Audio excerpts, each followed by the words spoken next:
Hey guys, it's Lord here, back in with another action figure review, and today we'll be taking a look at the Monopoly Guy's evil cousin. No, today we're going to be taking a look at the G.I. Joe Classified Series Retro Carded Dr. Mindbender, brought to us by the fine folks over at Hasbro. And I'm going to say, if you missed out on the Pulse exclusive one, you're not missing squat. I think this one is just as good, if not a little better, because it doesn't have the staining that exclusive one had. Albeit, he doesn't come with as many accessories, but he's also like $15 cheaper than that one was, so pick your poison, I guess. But before I get too far ahead of ourselves, why don't we cut right to the chase and get into the meat and taters of this review and take a look-see at all Dr. Mindbender has to offer in terms of accessories.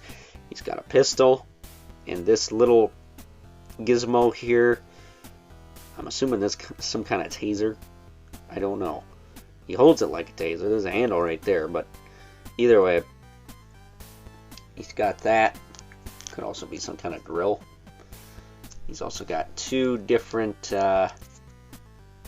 attachments for his branding iron apparatus. He's got the actual branding iron itself, and then he's got this tricked out, I'm guessing this is some kind of flamethrower.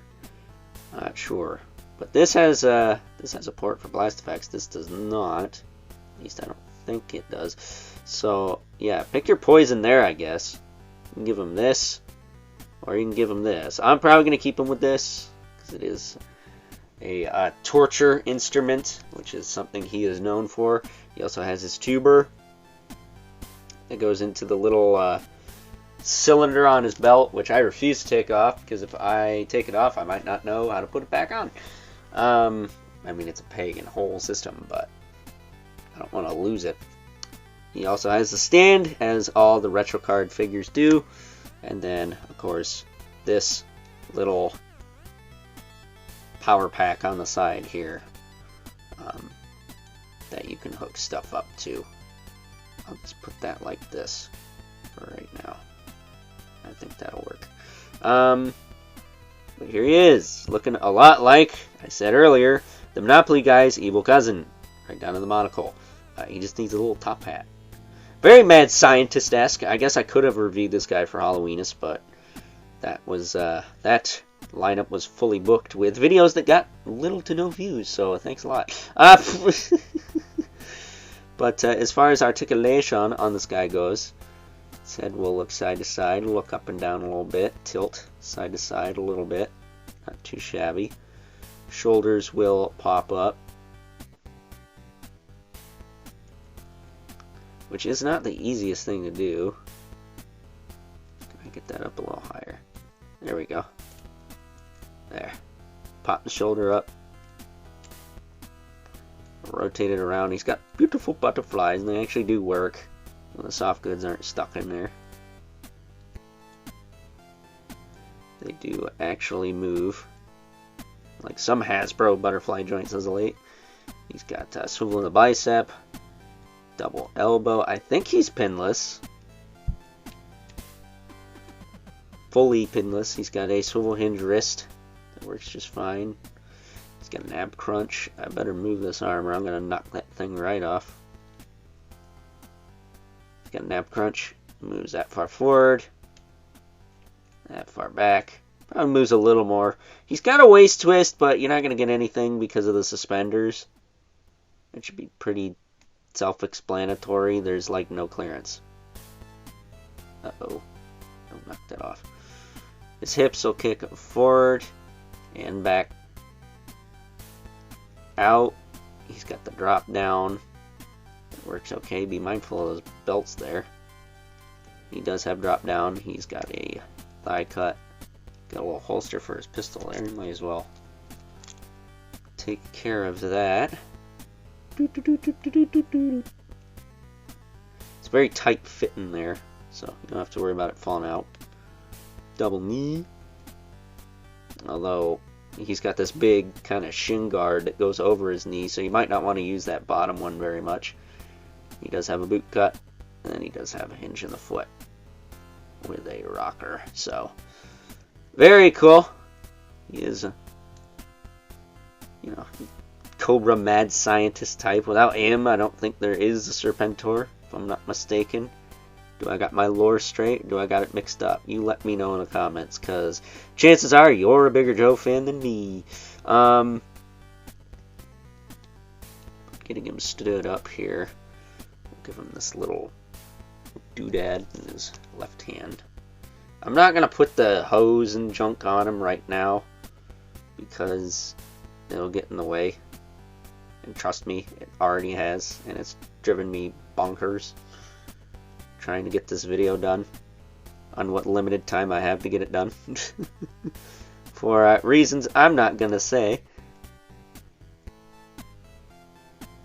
I get this in there a little tighter. Some of these frickin' figures, man, they need to hold their crap. But there you go. There is Mindbender in all his crazy psychotic glory. Looking, again, like a crazy, maniacal Monopoly man. I don't know what the deal with that is, but standing him up. He looks good. I dig it. Is it a figure of the year or anything? I don't know. I mean, I am kind of partial to him because I used to have a little McDonald's version of this dude when I was a wee lad. He had a white lab coat, though. So it must have been some 2000s thing. Because back then, Cobra Commander's outfit was black, not blue. And he was wearing just a regular lab coat. Looked like a regular mad scientist minus some wackadoodle hair. But with that being said, it's time now that we move right along and take a look at some size comparisons. First up, here is good old Dr. Mindbender alongside the only other G.I. Joes I personally picked up this past year, the calendar year 2025. Those of you watching this in the future, we have Xandar and Monkey Wrench of the Dreadnoughts. That is it! Because I couldn't find frickin' Crystal Ball. Bitch. Yeah, I like this line, but, you know, I only have so much money. So most of the Joes I got this past year have been through trades or, you know, birthday presents at this point. And it's probably going to continue to be that way. Other than maybe that Dark Lawn fella. He looks pretty cool. But at any rate, you know, Dr. Mindbender looks a little small compared to a couple of yoked-ass biker dudes. But that should be expected, since he is a mad scientist and they are, well, yoked-ass biker dudes. Getting them out of the way. I guess Xandar's more like a Mad Max type. But bringing in our two regulars, we have the Mythic Legion's Brother Mandibilith. Right there. And the infamous 11 Spawn, who as usual towers over everyone. So with that being said, it's time now that we wrap things up with some final thoughts.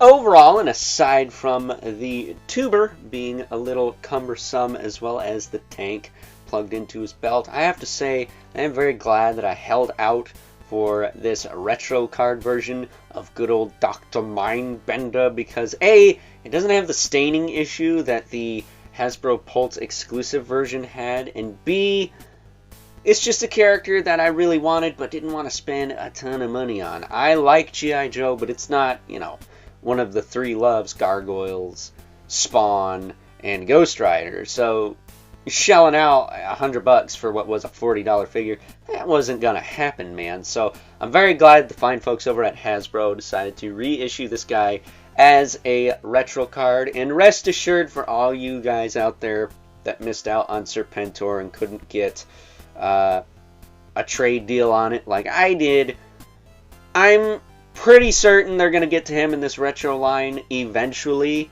You just gotta be patient. Don't give in to the scalpers. It's a wonder that they're still around due to tariffs. So with that being said, hope you guys enjoyed this review. Until next time, I'll catch you guys later.